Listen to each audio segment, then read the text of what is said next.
Cycling has an incredible amount of historic races, records, and competitions. You turn on almost any race, and the commentary will inevitably talk about someone who won the race 3 times in a row in 1953.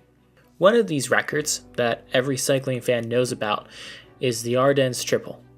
In 1 week in April, there are 3 classic races held in Ardennes region of Belgium and the southern Netherlands. These are Liege-Bastogne-Liege, La Fleche Wallonne, and Amstel Gold. Winning all 3 races requires being in peak form, having a strong team, and a little bit of luck. Since 1966, the first year where all 3 races took place, only 3 riders have ever achieved the Ardennes Triple.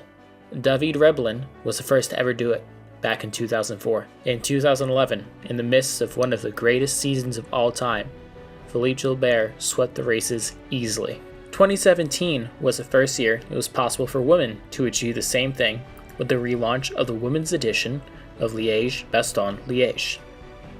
Immediately, Anna van der Breggen won the triple. It seems like the amount of time between each successful attempt kept getting shorter. With bigger towns riding the scene every day, like Wout van Aert and Mathieu van der Poel, it was only a matter of time for the 4th person to write their name in the history books. It only took 6 years to find out who it was. There's a handful of riders each year that are always favored to make history. For the purposes of this video, we're focusing on the women's field. From Team UAE, there's Silvia Persico. The young Italian had a breakthrough season last year, with their most promising result being a bronze medal at the World Championships road race and 5th overall at the Tour de France. This year, she's been even better in the opening months, finishing 3rd overall at the UAE Tour, 4th at the Tour of Flanders, and just 4 days ago, she won Brabantse Pijl, the unofficial 4th Ardennes race. But sometimes what it takes is a veteran presence, an old hand, someone who's been here before. That's where Mieke van Vleuten comes into play.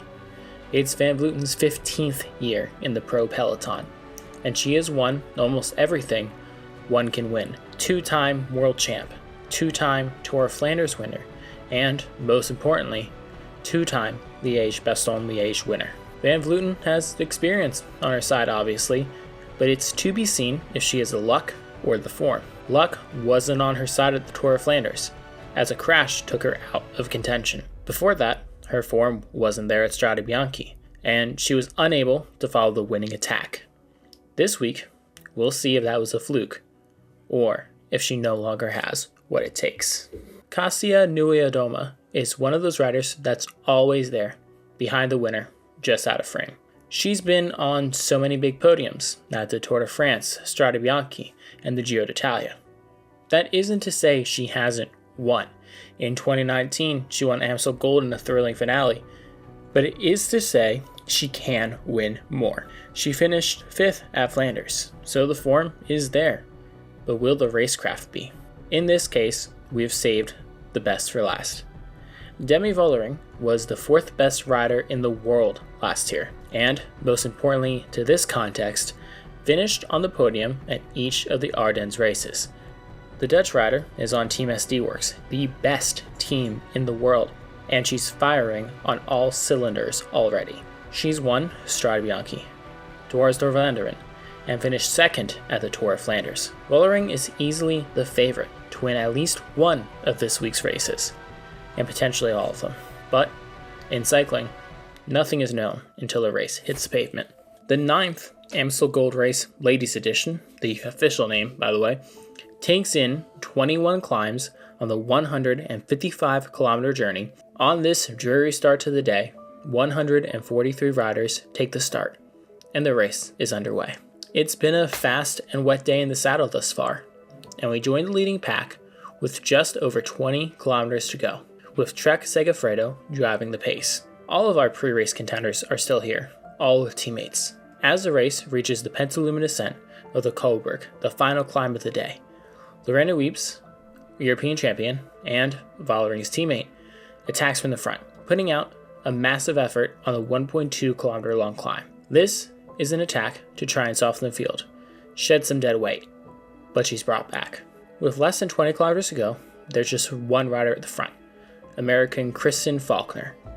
This is more than an empty threat. Faulkner won 2 stages at the Giro d'Italia last year and has significant time trial prowess. But unfortunately for American fans, there's no one who can hold off a chasing peloton led by SD Works as they catch Faulkner, removing that danger from the board. 13.4 kilometers left through the narrow Dutch roads, and world champion Van Vleuten has hit the front, trying to get clear. We're still too far from the finish, and there's still 2 big climbs left, and no one's going to let her go that easily. The final climb of the Bemlerberg, statistically easier than the Kalberg, but at this point in the race, even a molehill would hurt.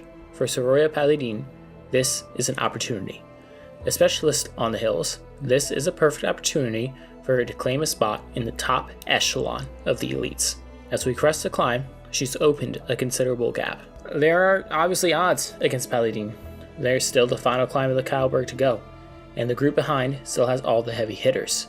But watching this, you can't help but hope for the relative underdog. With 5.5 kilometers to go, Grace Brown from MetDJ has closed the gap, and is now 2 against many. The Kalberg comes ever closer, and it's here. Brown and Palladin take the left turn onto the climb. Brown accelerates, and Palladin's legs are fighting to stay alive. The peloton, just 12 seconds behind, makes their way onto the climb. Palladin takes the lead back over, battling back against Brown, and now we see the peloton accelerating behind, the danger growing. Palladin is fighting. Every fiber in her body is being used to turn her pedals to never say die. The peloton knows no mercy. Brown is caught.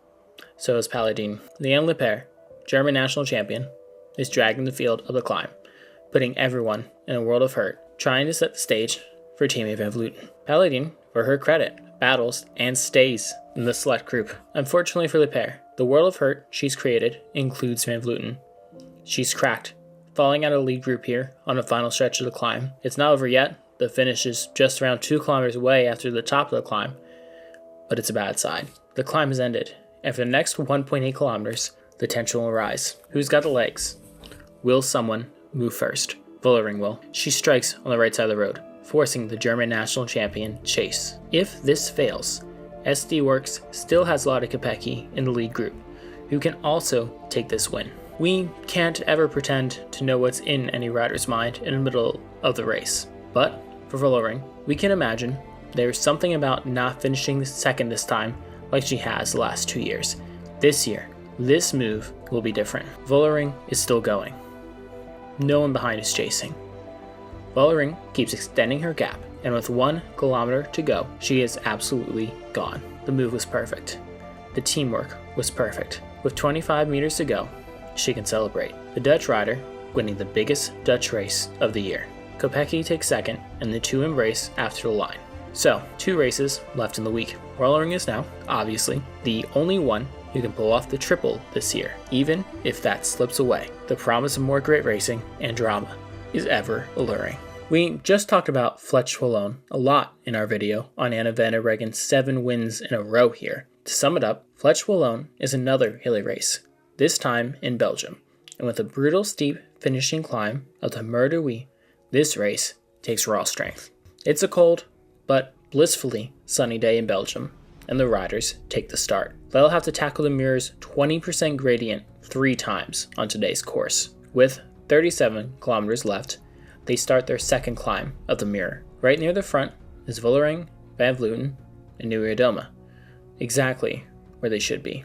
Van Vleuten attacks a little bit towards the top, just enough to let everyone think she's in better shape than she was on Sunday. The group is reduced now, but there's still some 30 kilometers left to the finish. Attacks fly left and right, but by the penultimate climb of the day, with 7k left, we're back as one. Vollering is sitting on the front, riding in a way reminiscent of Van der Breggen, going her own pace, daring anyone to pass her. All the favorites are still there, and with 1 kilometer to go, it's time for the real fireworks. Nieuwe-Aedoma's Canyon Tram team has force in numbers, far more teammates than anyone else here. Vollering, again, hits the front immediately, and the numbers game is neutralized instantly, because only one person can even hold on to Vollering, and that's Nieuwe-Aedoma herself. Vollering has gone very early, and the rest of the group is just starting to reel her in. As they go through the steepest section, German champion Lepere has made contact and is hanging on to the back wheel. Vollering might have written a check that she just can't cash. Her body language looks just how it did at the start of the mirror, and everyone else looks like they're doing everything just to stay upright. Vollering, 200 meters to go, and she's opened the gap again. Oh, and Anna van der Breggen, she's Vollering's team director right now. She's managed Vollering to perfection here. Vollering starts to grin widely now. She looks back over her shoulder, and she has this locked in. 2 races, 2 wins, 1 to go. It's Sunday, and history is on the line. It's overcast, and it's cold. This is the last chance for any other contenders to win an Ardennes Classic this year, and they have 142.8 kilometers and 9 climbs to try and do it in. Nui Adoma was actually, but ended up back in the peloton due to a puncture. Also in that lead group, Marlon Royce is there, a teammate of Vollering. With 35 kilometers to go, she's now solo at the front. This is a slightly dangerous gambit. On the one hand, for the SD Works team, it's good. This gives them a reason to not chase and force the other teams to burn their riders. On the other, we could see what happened to Peter Sagan all the time happen here. Riders would rather finish in second in order to make sure the favorite doesn't win. But women's racing tends to, actually race. Van Vleuten leads the chase behind, the gap approaching nearly a minute. 15 kilometers to go, and Trek Segafredo is on the front, rolling 3 deep, chasing after Royce. They launch Elisa Longo Borghini on the climb, and Vollering is forced to chase. She bridges up to Borghini and Royce, but it's been a long, hard-fought day, and with 10 kilometers left, it seems to be a one-on-one duel. Longo Borghini versus Vollering.